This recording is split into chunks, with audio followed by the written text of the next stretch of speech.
Ready, be ready, start. महोदय, बहुत बड़ा अंश अनुभव और लोगों की कहा सुनी बातों से, देखे हुए दृश्यों से और कुल तथा समाज की परंपरा से प्राप्त होता है।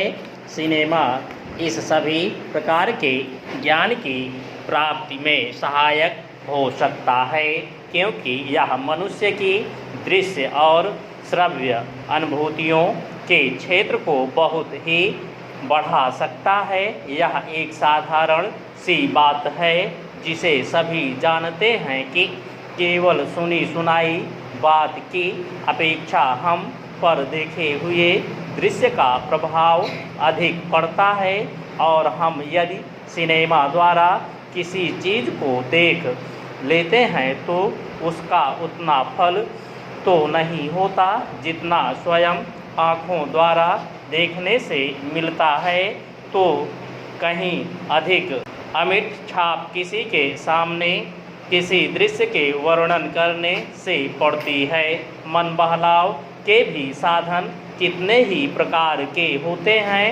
कुछ तो ऐसे हैं जो मन बहलाव के साथ साथ शिक्षाप्रद भी होते हैं, और इसके विपरीत बुरे संस्कारों का साधन बन जाते हैं।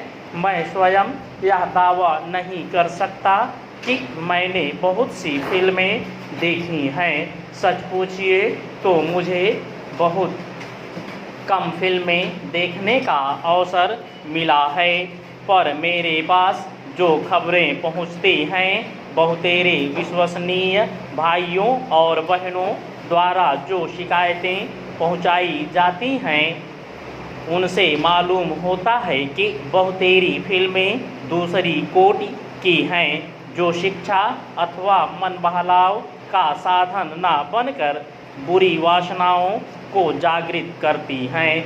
विशेषकर युवकों के चरित्र पर बुरा प्रभाव डालती हैं। हो सकता है कि इस प्रकार की फिल्में अधिक लोकप्रिय होती हों, उनके द्वारा अधिक पैसे कमाए जा सकते हों। कुछ लोग यह कह सकते हैं कि फिल्म निर्माताओं का काम ऐसी फिल्मों को बनाना है जो लोकप्रिय हों, क्योंकि वे एक प्रकार की मांग को पूरा करती हैं। यह भी कहा जा सकता है कि फिल्मों का ध्येय मन बहलाव ही है। उसको तो तभी सफल मानना चाहिए जब फिल्में उन लोगों का मन बहला सकें जिन लोगों के लिए बनाई गई हों।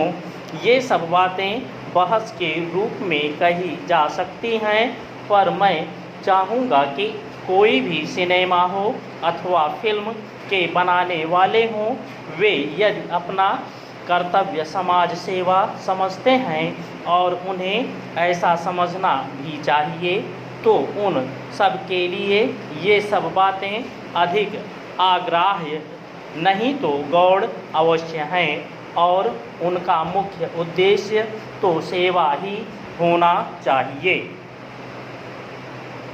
सेवा तभी तक सेवा रहती है जब तक वह सेव्य का हित करे, ना कि उसे गिराए।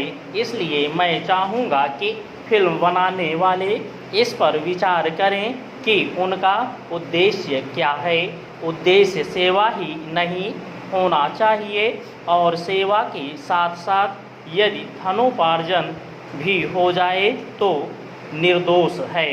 यदि धनोपार्जन ही उद्देश्य हो और सेवा ना हो तो वह आग्राह्य होना चाहिए।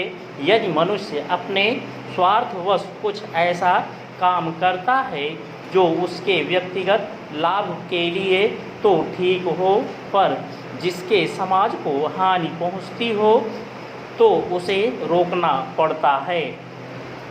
स्टॉप।